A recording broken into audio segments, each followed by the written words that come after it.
Hello folks, it's Rob, and this is Kerbal Space Program, and we're continuing our education series where I'm showing you some of the basics of how to do this.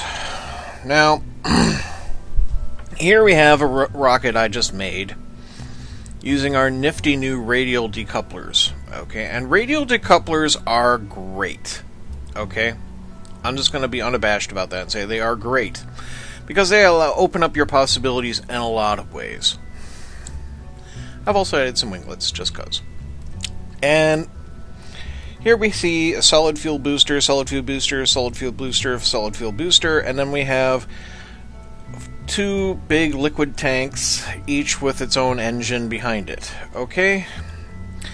If you're playing along at home, what do we have here? Well, this is the small engine, this one here, and the lower engine is the big engine, the LV-230, T30, okay?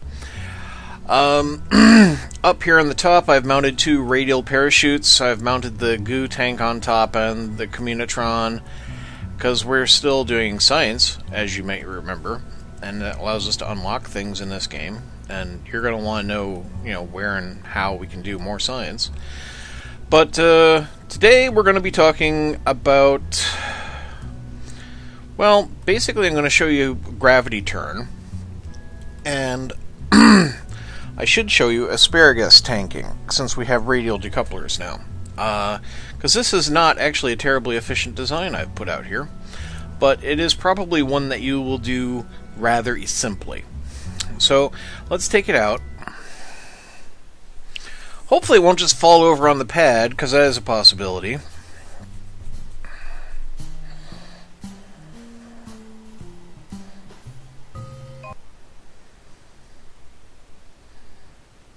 Okay. Still don't need the stabilization, so that's a good thing. Now we set it up so that all four solid fuel boosters will fire first. Then I can start engaging liquid fuel. Now, I'm going to activate RCS even though we don't have any RCS. I'm going to activate SAS because that actually is applicable through the cockpit. And I am turning on the thrusters now so I don't forget later on, because that does happen. Right, so let's launch the craft. So, gravity turn, what the heck is that? See all this vertical velocity we have going on here? 170 meters a second. Now, we need to convert this velocity into orbital velocity, but at the same time we need to get out of this dense atmosphere. So we're climbing straight up right now.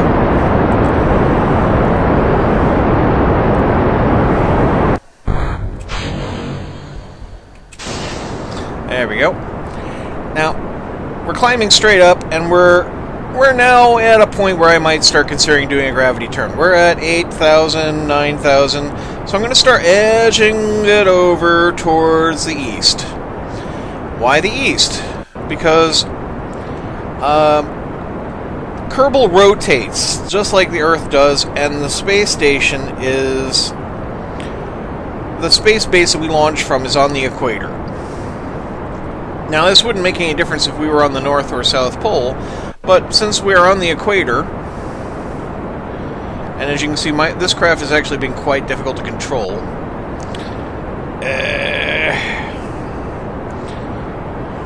Right. Let's see how we're doing here. Okay, apoapsis is above 30. Yeah, so I want to ride that out. Save my fuel. Now, yeah, so like I was saying, because Kerbal's rotating, we're using the Kerbal's rotation as part of our momentum. And yes, you totally can do that.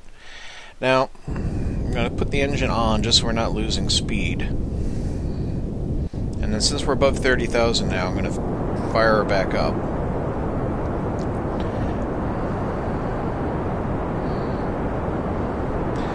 Now we need to convert our upward motion into lateral motion as well. There we go.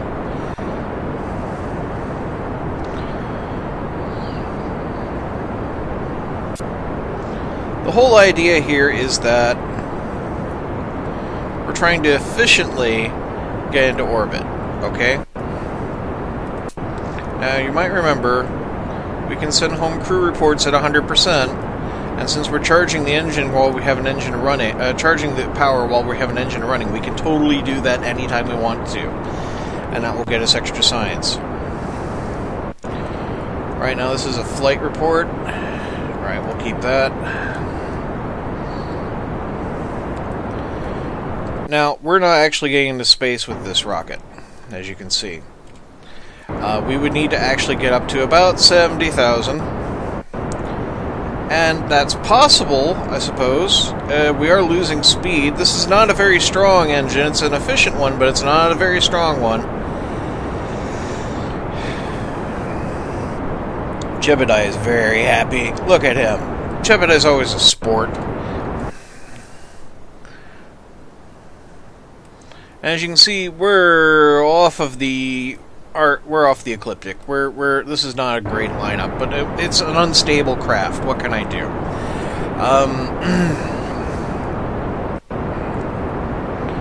Now, as long as we're thrusting, Jebediah should not step out. If I step out, Jebediah's going to fall off and go, whoa! Because he can't hang on. Now, let's see if I can even this up a little.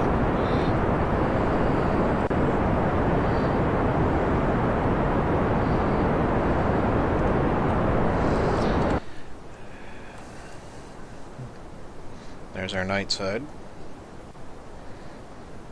I would like to see that get above 60. What I think I will do is just angle up a bit. Because it'd be nice to achieve orbit with this thing.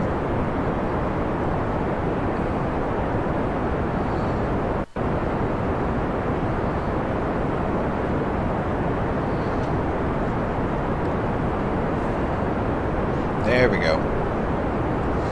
Let's see where apoapsis is. Okay, apoapsis is at 65. Apoapsis is the high point of your orbit, folks. There's also something called periapsis. That's the low point of your orbit.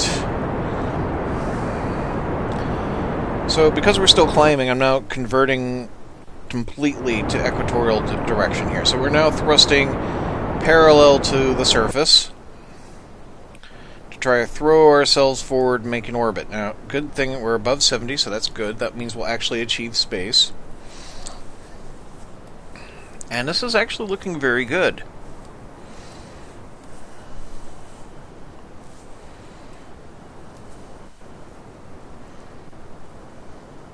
As you can see, we still have quite a bit of fuel, but we're hardly making any electricity. It's, there we go. There's periapsis, like I was telling you about. Right, so I'm going to kill the engine, and we're going to ride it up. You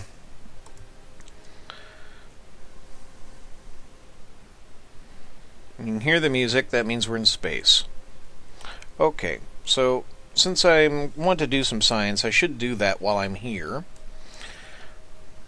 And I have time to do things. So get a crew report. Stow that away. Let's do an EVA. Get that in. Get back on board. Now this here is our vector of travel. Okay? Something very similar looking is this, which is the opposite. This is where we would burn if we want to slow down. And this is where we want to burn if we want to accelerate. Okay? Our horizon ball is our friend, as always, telling us where we are in line up with our, well, in this case, with Kerbal. Now, let's continue on our way back up to height here. There we go. Now, we're going to do what we call a circularization burn. This allows us to normalize the orbit, because at the moment, our low point is 56,484. So that's technically in the atmosphere. That means we would slowly, well, basically we would lose some momentum as we pass this point, and we would likely re-enter the atmosphere after a few orbits. And, be back on Kerbal. Right, so line her up. Fire up the thruster. There we are. And as you can see, because we're way out here, we're pushing this out. Now, when these equalize, you have circularized. Okay. 303, 259, pretty darn close. Okay, so now that we have circularized our orbit, you can see that, well, it's basically fairly circular. It is outside the ecliptic, though, so I mean, that's not wonderful, but, this is not horrible. And we still have not an inconsiderable amount of fuel. So let's do an orbit. And that's really simple.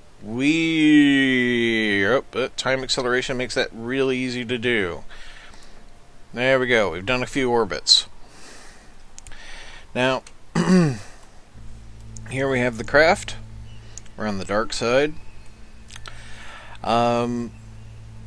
We need to get our samples back, of course.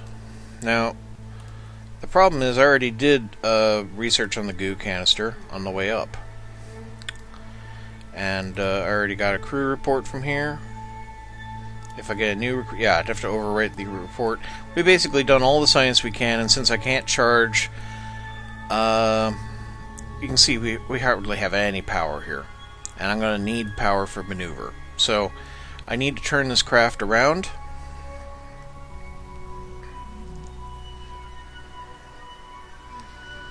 And we need to re-enter and return with our samples. So, we're reactivating our thruster, full burn. You can see apoapsis is now here. Periapsis is now here. And as you can see, we're now picking where we want to be.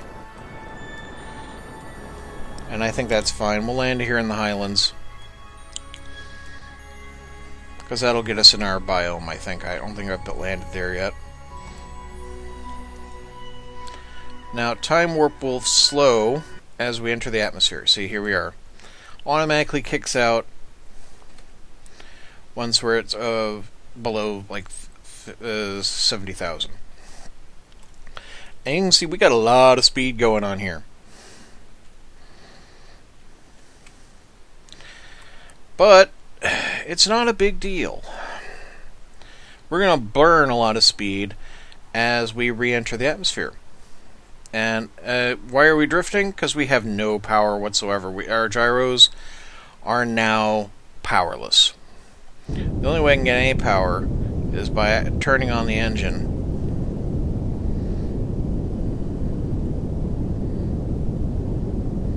That will allow me to maneuver slightly.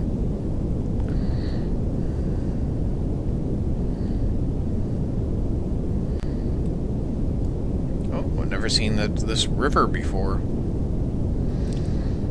Here's re-entry. Re-entry happens at 30,000.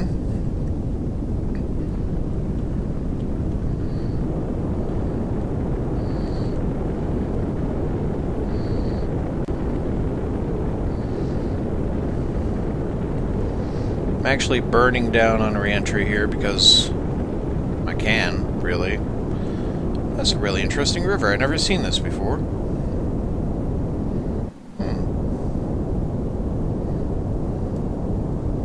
So as you can see, we're still getting re-entry effects, and I'm at like 12,000. That's because we're going really fast. I'm going to deploy the chutes as a means of slowing down, but I'm going to wait until we're a little slower. There we go.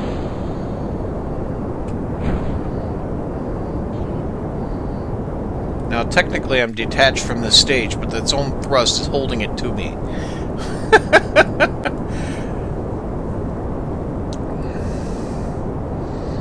I did kind of forget about the separation stage there. But,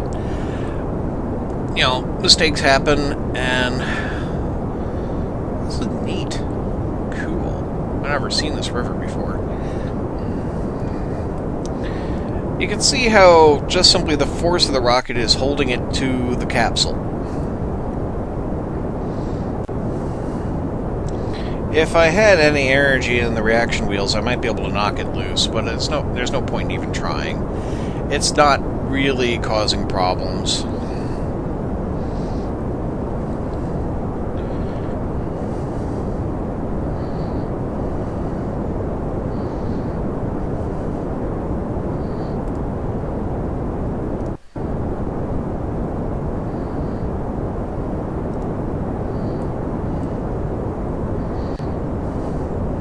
I mean, yeah, it's probably making Jebediah sick. Because, look at that. There we go, that's the stage emptied. And we're upside down. Great. We're going to land on the science package. Oh well. Once we hit about 500 meters above the surface, and it's hard to judge... Yep, there we are. The chutes will deploy fully and slow us down properly. Now, 500 meters above the surface is what's happening, not 500 meters, because here in the highlands, your surface level, you're not at sea level, okay?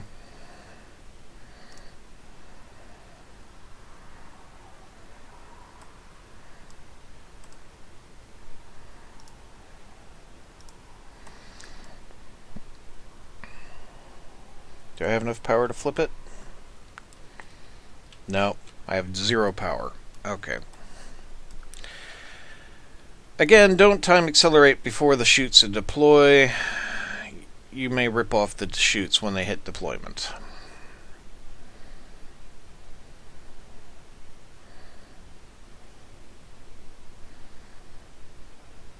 You can see our shadow there. That gives us a clue as to how close we actually are.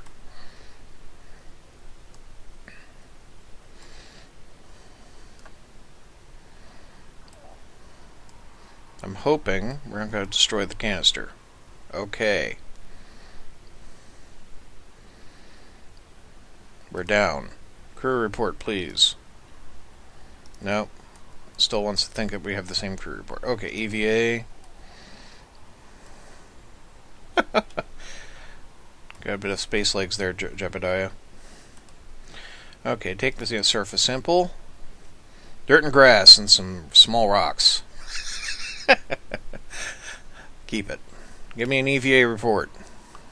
No, I don't think it was necessary to have a spacesuit to get here. But I want it anyway. Alright.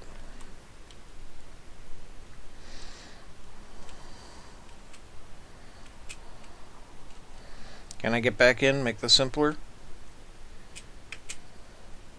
Yep.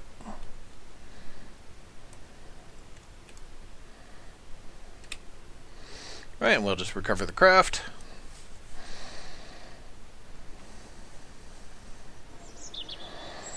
And we got 41.4 science for recovering that vessel, bringing us to 54 science. Good stuff.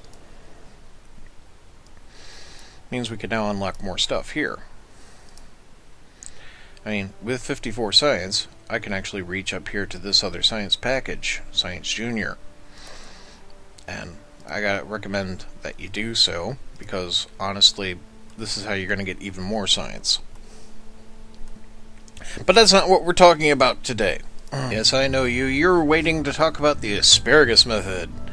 So, I've loaded into my science campaign save, because there's stuff I need from here to be able to show you properly. But we'll continue to use some basic components. So let's start with the pod. And let's just go and set her up a bit. So I need a stack decoupler. Bam. I'm gonna need, because I'm not gonna bother with all the science and everything this time. I'm just going to show you the principles involved. So let's set up a basic top, and there we go. Okay, so here's our top, and below that we're gonna stick on, say, like this liquid fuel tank here. and this engine. And okay, that's a starting point, right?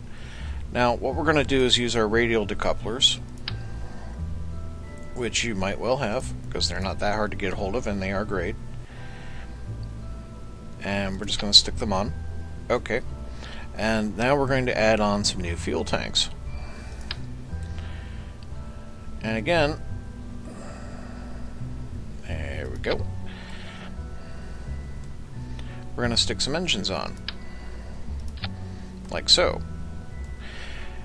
And you're like, hey, that's just going to burn through these real fast, and you're going to be, you know, dry quickly.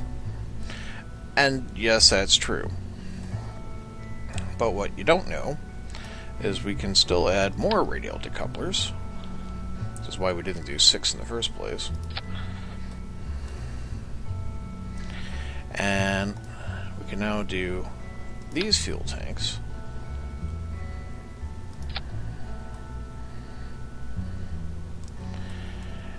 And I'm just going to even them up a little. There we are. That looks like it's not quite on there right. It's something to watch out for is that sometimes components will latch on and they're not really latched on. Okay. And then the next thing you know, they're falling off.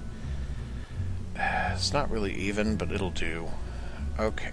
No, we'll fix it.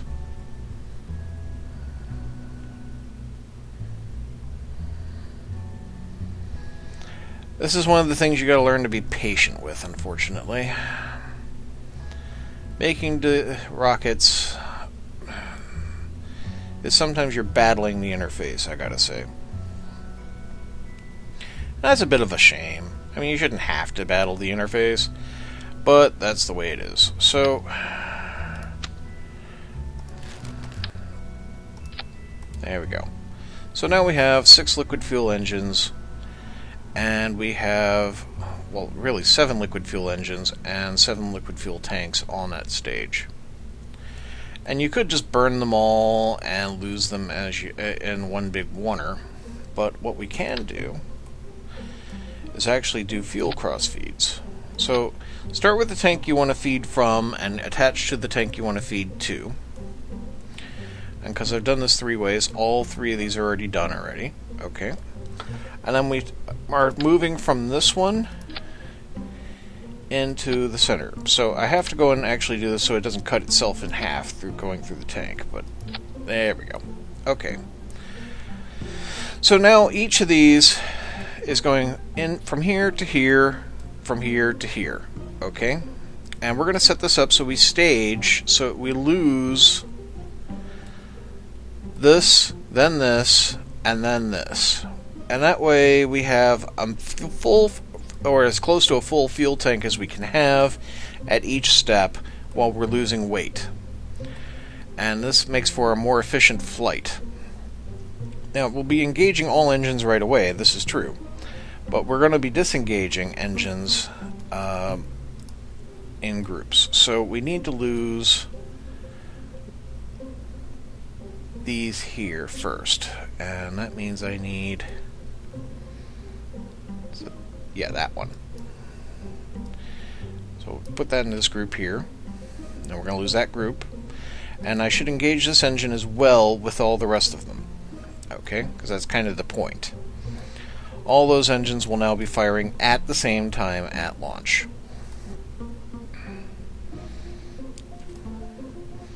So instead of using all those solid fuel boosters and everything, we're going to now just go and experiment with this. And just for prettiness, there we go. And let's put on airfoil.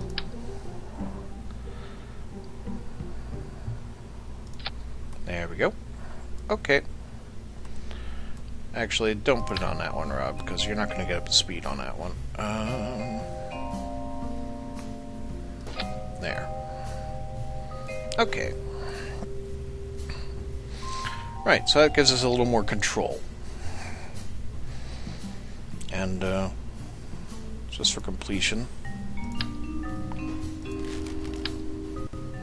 Nope, that's the wrong one. There's the one I want. Okay.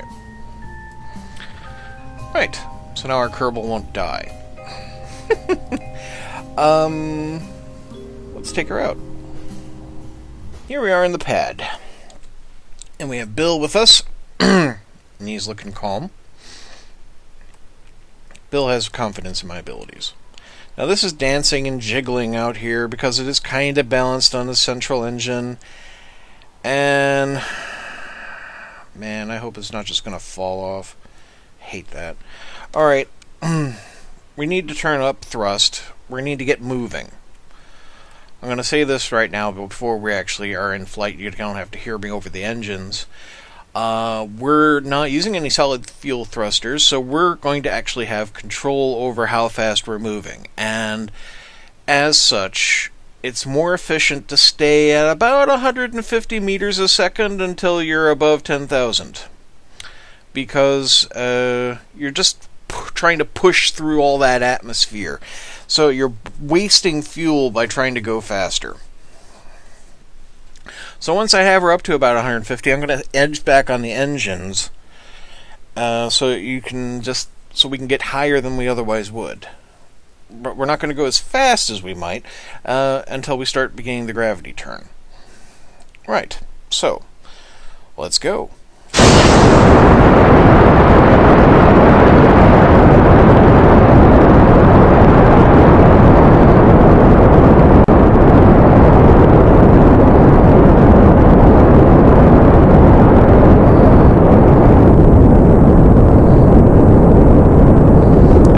Very nippy craft.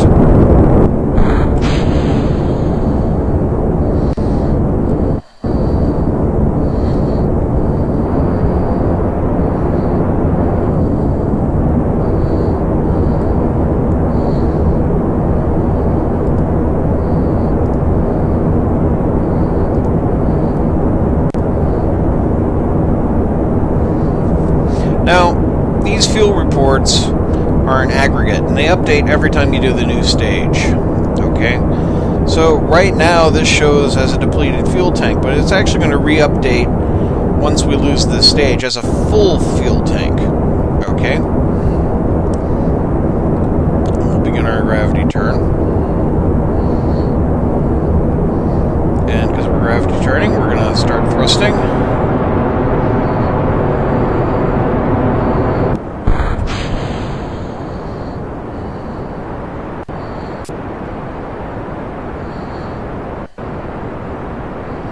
What's our apoapsis look like? Doing very well. Okay. So let's ride her out for a bit.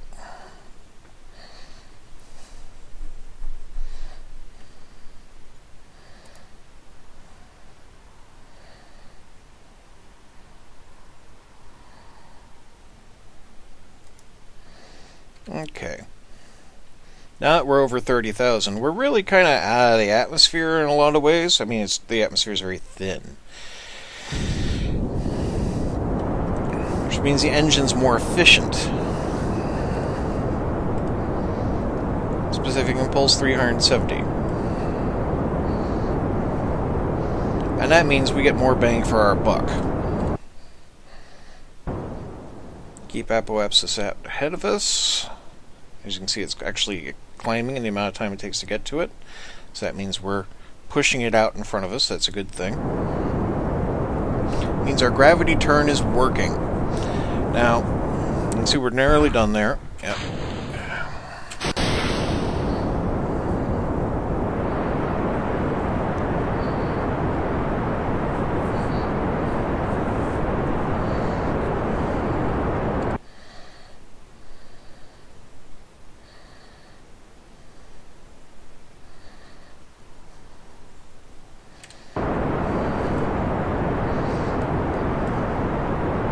Now, you can make very complicated asparagusing designs with lots of concentric rings of tanks.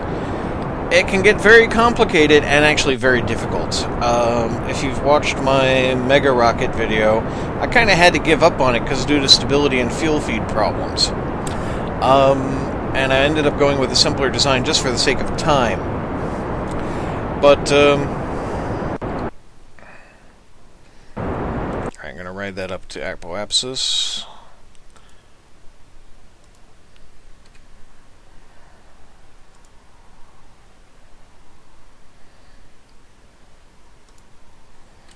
Actually, I can get an EVA report while we're here.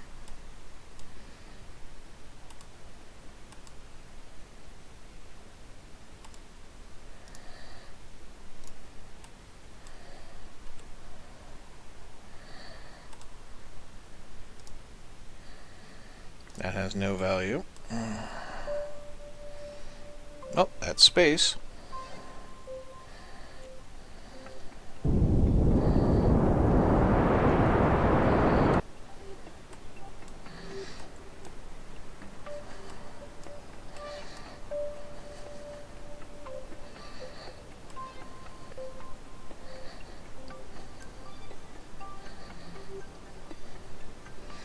Now, please remember, I did this all with very simple components, except for the fuel crossfeed, which you're going to need to unlock quite a bit later in the tech tree.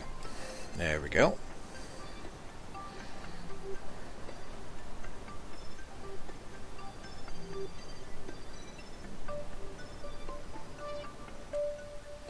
And look at this. I still have more than half a tank of fuel. I could get around. I might be able to go to the moon. I wouldn't be able to come back, but I'd be able to go to the moon. I could do a moon flyby, potentially, on a free return.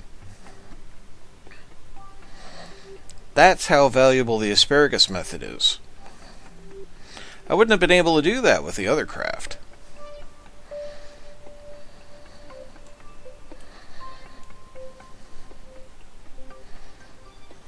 So, that's it for the asparagus method. Next time I'm going to show you what little I know about doing maneuvers. These things. Okay? I do pathetically bad at them, but I'll take you through it because what I do know, because jeez, I should just do it now. I don't know that much, okay? But what I do know is that you maneuver this plot to show a projected orbit, okay? Now, let's say you wanted to meet a target, okay? Like, say, the moon. It's now going to set you an ascending node and descending node, because you're not going to be in exact alignment with it. And if I bring this in like this, this is reduction of power, okay? And this is increased power at that point.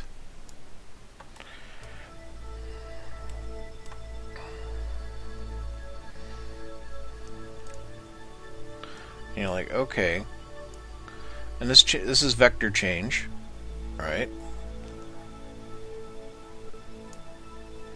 And as you can see, this isn't exactly the good place to start out if I wanted to go to the moon. When I am here, the moon will be here. This is basically the closest we're going to get to each other, is when I'm here and the moon is there. Because the moon is moving at the same time. Now, if I don't want that maneuver, I just delete it, and I can add new maneuver into the system. Let's say, like, if I was going to burn from here up at apoapsis, right?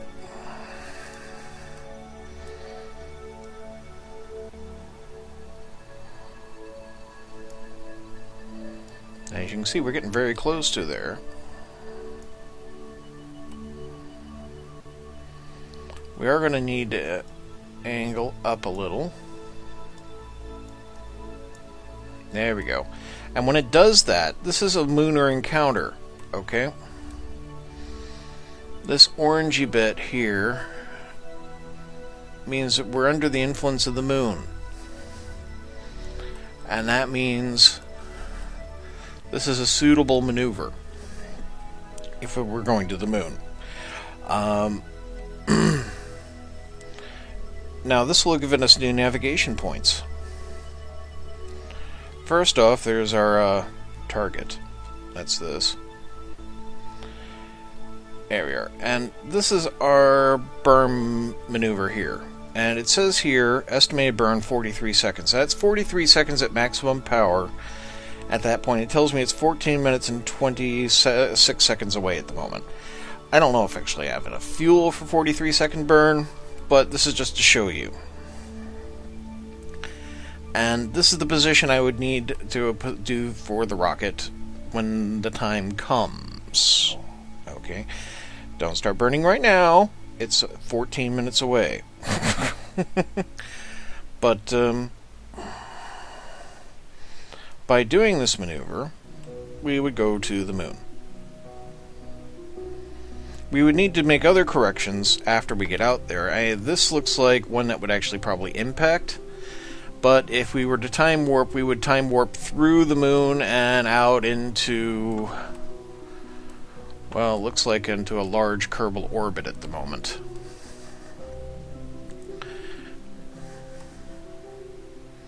Over here you can see, yeah, we do a kind of loop-de-loop as we come in.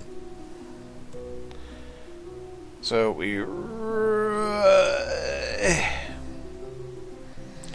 the orange bit here is important, but so is the pink bit. But that's where we get moon encounter, okay, in about 7 hours, if we do that maneuver, as it is described.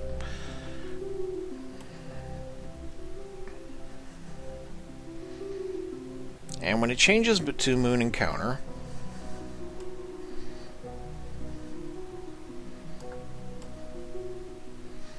we change our frame of reference. And so while we're in Kerbin's reference, we get this kind of like little loop-de-loop going on there. And that's moon escape right there. So we're in the moon's influence for about 4 hours. Okay. If we were in the moon's influence, the plot would be as if there was some kind of parabola where the moon is involved. And it might be even through the moon itself. So, I guess we should show you. So we're time accelerating towards our maneuver. So I don't think you want to sit here for 15 minutes. As you can see, we're already oriented for the most part. We're going to just slightly nudge the maneuver. Okay.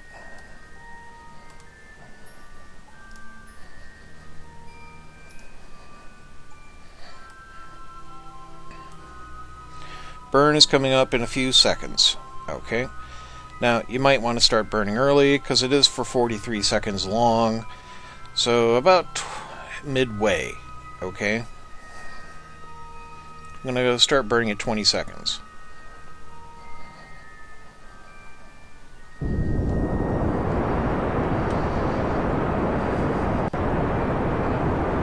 can see our burn is burning down.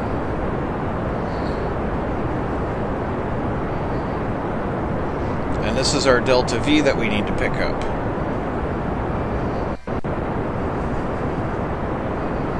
So if you're like, hey, I don't know if we can do this, and we might not be able to be honest.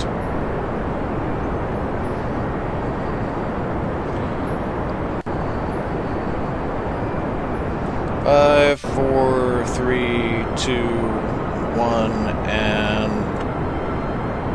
kill it. Right, so where are we? Our new orbit projects out like such. Which means my maneuver wasn't perfect.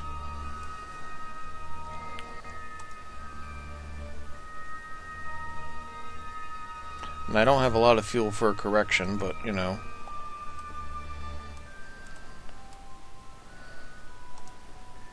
What we can do is kind of come back at it again.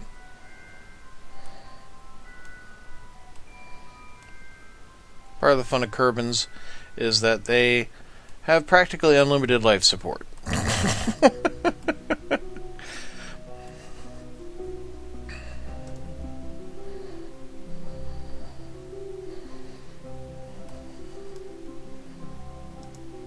Betcha we could get a crew report from up here.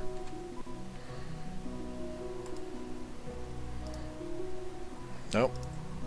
We've reported from space before, apparently.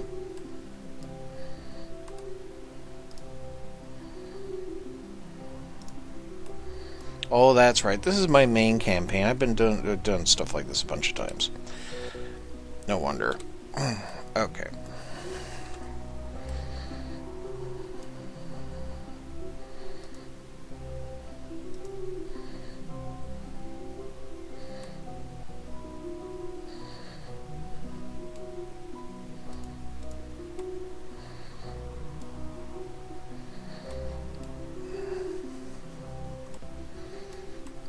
So as you can see, we have an orbit that flies out to Lunar Encounter twice, both out and on return.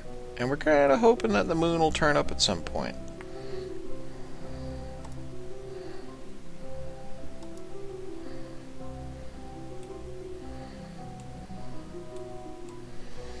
Why? Because I don't have a lot of fuel to play with.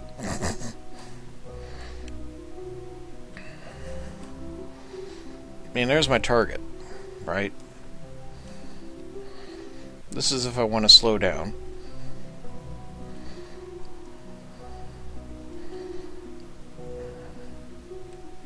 That's accelerate away from the target, and that is accelerate in line of vector.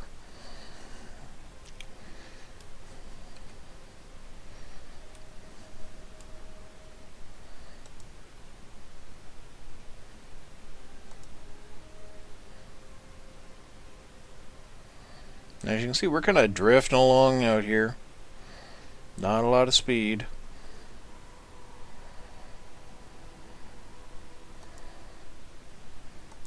Whoa, there we go. And this is what happens when you do the time distortion and you're not on top of it. I'm now in solar orbit. Whee!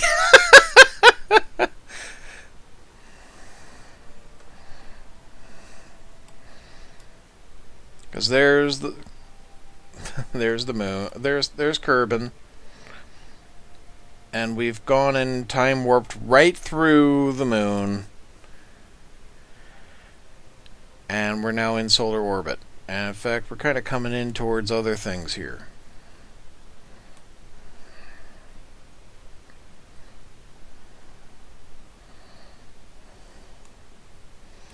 So don't let that happen to you.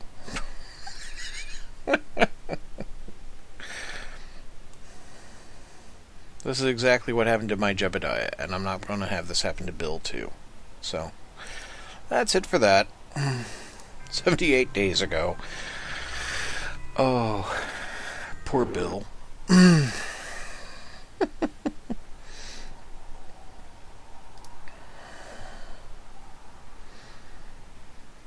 So, that's a bit about the maneuver system and the plots, and I think that's going to have to complete our educational series. There isn't much else to tell you, unfortunately. You're going to have to just go and try things and make it work.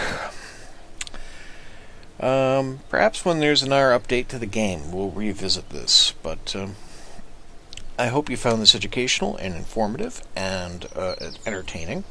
And try not to make all the mistakes I did, although, sometimes they're fun. Have a great day, folks. Goodbye.